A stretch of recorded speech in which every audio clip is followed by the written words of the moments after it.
Hello, and welcome to this video about the 5G radio access network architecture. My name is Sasha.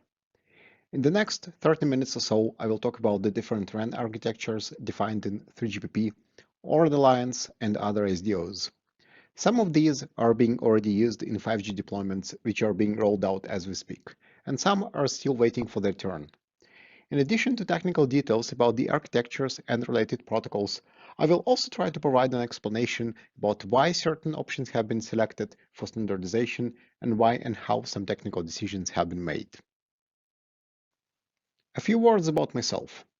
I work for Intel Corporation primarily in wireless standardization. I am also the Vice Chair of 3GPP Working Group 3, which is responsible for standardizing the RAN architecture. A disclaimer. Opinions expressed in this talk are my own and may or may not match the position of my employer or 3GPP. Most of the material presented here is based on the recently published book, which I had the pleasure of editing. The book is titled 5G Radio Access Network Architecture, The Dark Side of 5G, and the publisher is Wiley. For more details about the book, you may check it out on the website darksideof5g.com or find it on Amazon. The dark side theme of the book perhaps warrants an explanation. As I'm sure you know, there is no shortage of books about 5G. However, most books on this subject tend to focus on the physical layer, the protocol stack, and sometimes the core network. While those are extremely important and to a very large degree determine the performance and the capabilities of a radio technology, curiously enough, those are not necessarily the most important factors which determine how successful the radio technology will be in the market. In terms of deployment and development complexity and cost, the biggest component of a network is actually the one that is often overlooked in literature, the radio access network. Welcome to the dark side of 5G, one of the most important 5G aspects which is not in the spotlight as much as it should be. Unfortunately, due to time constraints of this video, I'm only able to cover a few select topics related to the 5G RAN architecture, specifically the various functional splits. So I will be talking about the CUDU split and also control user plane separation architectures defined in 3GPP, then the low-level split defined in ORAN, and finally the MAC-PHY split, also known as FAPI, which is defined in small cell form. The book, of course, puts those topics in the proper context and provides plenty of other important information. We start the book by describing the market drivers behind 5G, which range from the new spectrum to new business use cases and models. Then in Chapter 3, we provide an overview of the whole 5G system, from the core network down to the physical layer. Chapter 4 is perhaps the main one, where we talk about all the 5G RAN architectures defined in various SDOs, some of which will be covered in this talk. We then proceed to describe how 5G RAN evolves in Release 16 and 17 with the addition of relays, also known as Integrated Access and Backhaul, or IAB, and satellite support, sometimes referred to as non-terrestrial networks, or NTN. While most of the content in this book is related to standards, which are of course important, there are other technologies which affect how RAN is designed and deployed, such as virtualization, open source, and the transport network. Those are covered in Chapter 6. Finally, we wrap up with a discussion about how different RAN architectures can be deployed in a real network. Now let's dive into the technical part of the talk. First, let's talk about functional splits. This term became popular with 5G, which somehow implies that 4G RAN, also referred to as E-UTRAN, was not split, that is monolithic, by which I mean that the base station is defined and often implemented as a single network node. The assumption that split architectures are unique to 5G is not entirely correct. Even though 3GPP defined the 4G base station, also referred to as E node B, as a single monolithic logical network node, in practice, the deployments were not always monolithic. For example, remote radio heads connected via CPRI were rather popular. And of course, there was the FAPI specification from the Small Cell Forum for LT, not to mention various proprietary split implementations. How 5G is different then? The main difference is that with 5G, the industry realized the need for better standardization of RAN in general and functional splits in particular, which is why 3GPP standardized the high split architectures and ORAN the low-level split, which we will talk about in the next slides. Why split? What is it good for? To answer this question, we should talk separately about implementation and standards. Split-RAN implementations are more flexible and easier to fit to a particular deployment constraint, for example in terms of the transport network capabilities, cell-site real estate limitations, and other business and logistic considerations. Furthermore, at least some split architectures allow for greater centralization, which, as I show in the following slides, brings performance gains and improves hardware utilization. Lastly, some splits are better suited for virtualization, as it is hard to virtualize some low-level functions, while high-level RAM functions can be virtualized relatively easily. In turn, virtualization makes it easier to separate hardware from software, thus potentially driving down costs. All that, however, can be implemented with or without relying on standards. The usage of standardized interfaces may affect not so much the technical solutions, but rather business relationships between companies providing and using those solutions. It may also affect costs. For vendors, it may make it easier to source components from third parties, as opposed to developing everything in-house. For operators, it may allow using solutions from different vendors. As you can imagine, the pros and cons of standardization vary depending on which side of the aisle you're in. The next question is where to split. That is, which functionality should reside in the upper part of a split unit B, which may be centralized and virtualized, and which functionality should be kept in the lower part of the split unit B, which is generally assumed to be deployed close to the antenna. You have probably seen this diagram taken from the 3GPP Technical Report 38.801. It summarizes the architectural aspects of the 5G study undertaken by 3GPP in Release 14. As you can see, pretty much all the options one can think of have been considered, and quite a number of them got standardized eventually. Do note that this diagram actually oversimplifies the issue, as it only shows potential splits between network layers and inside each layer. The latter, however, is rarely a single option. For example, the intra-PHY split 7 is in fact a family of splits, as there are many options in which PHY can be separated between the upper and the lower GNB parts. The decision where to split is not easy, as there is obviously no single solution that can perfectly fit all the constraints. There is generally a trade-off between the gains in terms of performance and hardware utilization versus complexity of the interface and transport network requirements. A general rule of thumb is that the lower the split is, the higher the gains are, and the more stringent requirements on the transport network will be imposed. It is therefore no surprise that it was next to impossible to settle on a single split, and we ended up having quite a few, perhaps a bit too many.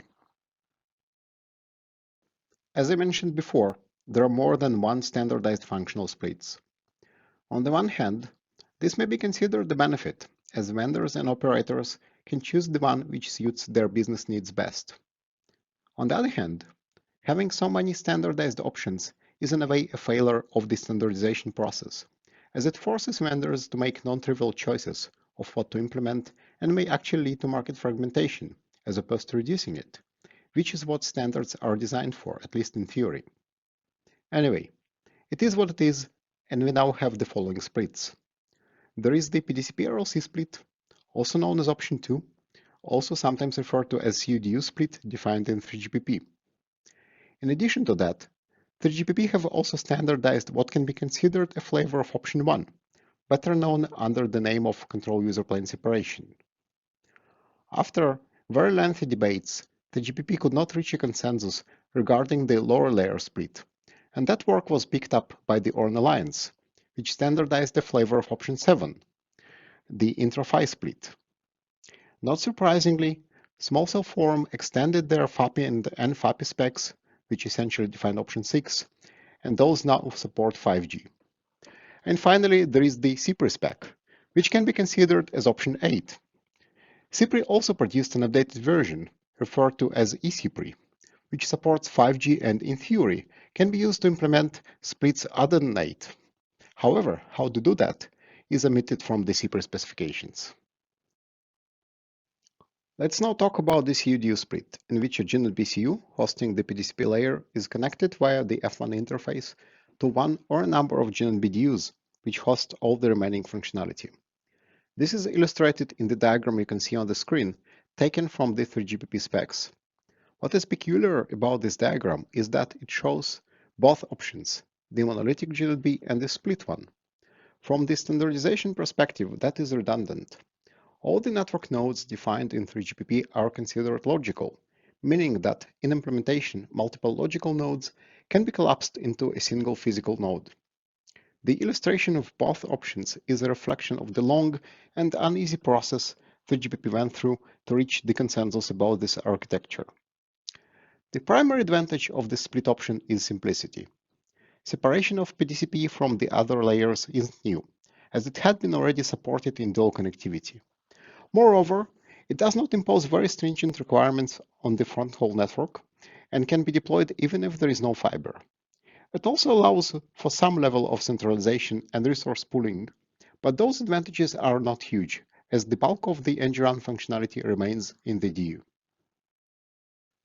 In this slide, you can see the protocol stack of the split, where the user plane protocols SDAP and PDCP reside in the CU, and the rest, specifically RLC, MAC, and PHY, are in the DU. The RLC protocol is also in the CU. As pretty much all other E-UTRAN control plane network interfaces, the F1C, that is the control plane part of the F1 interface, runs on top of SCTP. The F1 application protocol, which is used on the F1C interface, supports interface management procedures, UI context management, RC message transfer, system information, and paging procedures. The F1U interface, that is the F1 user plane, uses GTPU to carry PTCP PDUs. Again, this is very common with many other interfaces, for example, XN. From the O&M perspective, CU and DU are managed separately. That is, the F1 interface does not carry management messages. Once CU and DU are configured by their respective O&Ms, they exchange their configuration information using the interface management messages, and then they are ready to serve UEs. Here I chose the paging procedure to illustrate how FNAP works. In the first step, when downlink data are received from the 5GC, the CU sends the FNAP paging message to the DU. The DU then constructs the RC paging message in step 2 and sends it to a UE over the air interface.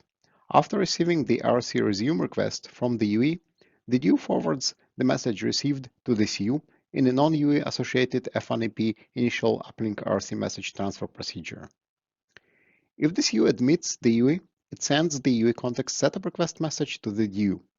The message may include SRB and DRB IDs to be set up, the cell group config stored in the ECU, or retrieved from the old E-UTRAN node with the information to be used by the DU to communicate with the UE. In step 6, the DU responds with the UE context setup response message, which contains a list of successfully established SRBs and DRBs. In step 7, using the information received in step 6 from the DU, the CU generates the RC resume message for the UE. The RC message is then encapsulated in the downlink RC message transfer message together with the corresponding SRB ID and sent to the DU. Finally, once the RC connection establishment is completed, the DU forwards the RC resume complete message received from the UE in the uplink RC message transfer to the CU. Other F1 procedures are defined in a similar fashion. Hope this gives you at least a rough idea about how the F1 interface works, as now we need to move to the next split. In addition to the CU-DU split described earlier, the GPP have also defined another architecture variant in which the G0B CU, that is the centralized entity hosting PDCP, is further split into a control plane node, referred to by tongue twister abbreviation G0B CU-CP, and the user plane node, referred to as G0B CU-UP. This architecture follows, somewhat loosely, the SDN concept, so that the CU-UP is purely a user plane node which can be implemented in hardware and scaled independently of the rest of the 5G RAN. Additionally, this architecture also allows for some level of centralization, at least for RRM functions in the CU-CP. The idea of the control user plane separation started with the core network in LT, where it was added as a later feature, referred to as CUPS. The 5GC was designed with this idea in mind from the beginning, and so was NGRN. The E1 interface connecting CP and UP nodes is a bit different compared to the other network interfaces that we described specifically. First, it is a control plane only interface. There is no user plane data going on E1. And second, it is designed to operate on barriers, not UEs, and therefore supports only two sets of procedures: interface management procedures and barrier context management procedures. To get some understanding about how E1AP protocol works, let's examine the barrier context setup procedure in detail. At the beginning, the barrier context setup is triggered, for example, following the initial e-context setup request from the core network. Then in step 1, the CP sends the barrier context setup request message containing uplink TNL address information for NGU to the UP. The UP then responds in step 2 with the barrier context setup response message containing uplink TNL address information for the F1U and downlink TNL address information for the NGU that it has assigned. The message indicates that one or more barriers are now established in the CUEP. The F1 UE context setup procedure is then performed in step 3 to set up one or more barriers in the DU. The CP sends a barrier context message request in step 4, containing the downlink TNL address information for the F1U.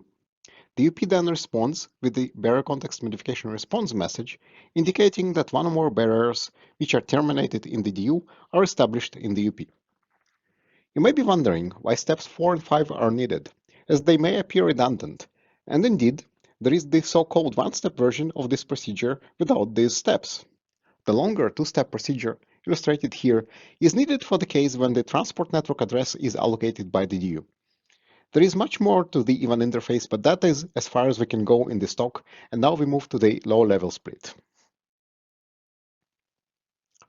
The low-layer split, also referred to as option 7, or 7.2 to be more specific, more on that later, is an intra-PHY split in which the physical layer functionality is implemented in two separate network nodes. As you can see in the diagram, it is not meant to replace the CUDU split discussed previously, but rather to be deployed alongside it, at least as an option. Therefore, with this option, EdgeNode is effectively split into three network nodes: the CU, the DU, and the RU. The interface between the CU and the DU is F1, which we discussed before, and therefore the CU hosts the same functionality specifically as DAP and PDCP. However, the DU is further split into two separate network nodes, so that the DU hosts all the rest of the protocol stack layers, specifically RLC and MAC, and parts of the physical layer, and the remaining parts of the physical layer are in the RU. The RU and the DU are connected by the standardized ORAN front-haul interface. Compared to higher split options, the low-layer split provides the best gains in terms of performance, as not just the RRM is centralized, but also the scheduler, potentially the scheduler for many cells and many UEs. Furthermore, it provides the most benefits in terms of resource pooling, as much more functionality is centralized, for example when CU and DU are deployed in the same location. All that, however, comes at the cost of increased complexity of the interface and much more stringent transport network requirements in terms of throughput, latency, and synchronization. As you can see in the diagram, in the intra-PHY split option 7.2, the PHY is split across a DU and RU as follows. Beamforming, cyclic prefix addition or removal, and FFT or IFFT are implemented in the RU. The remaining functionality of the physical layer, that is, scrambling, descrambling, modulation, demodulation, mapping, demapping together with RLC and MAC protocol stack layers reside in the DU. This particular split was chosen to reduce the requirements on the transport network, at least to some extent, as the front-haul interface carries the special IQ data streams instead of antenna IQ data streams, as in, for example, split 8. On the other hand, it keeps the RU implementation relatively straightforward and independent of future evolution of the 3GPP standard, so that potentially massive numbers of RUs deployed in the field do not need to be upgraded frequently when a new 3GPP capability is rolled out. The ORAN front-haul interface relies on CPRI, or eCPRI to be more specific, for transport and synchronization. As I briefly mentioned before, although CPRI is sometimes presented as a self-contained standard, it left a lot to implementation. In particular, all the details about how user data is transferred. That is less of a problem with the relatively simple split 8, in which antenna IQ samples are transferred. However, even those implementations are hardly interoperable. With higher splits, such as 7.2, where the user data formats are more complex, the need for a standard was apparent, and that gap was filled by ORAN. Alternatively to eCPRI, IEEE NG-PHY is also supported. Both CPRI and MAC-PHY use Ethernet for phone call transport. The ORAN specifications, which unfortunately I cannot cover here in the proper level of detail because of time constraints, define how control information, user data, and synchronization information are transferred between RU and DU. Regarding management, there are two options supported in the specifications in which RUs and DUs can be managed directly, or alternatively, RU can be managed via a DU. The last functional split we're going to talk about today is the MAC-PHY split, also known as split option 6, defined in the small cell form under the name of FAPI. In theory, the FAPI interface can be used with all deployments, not just small cells.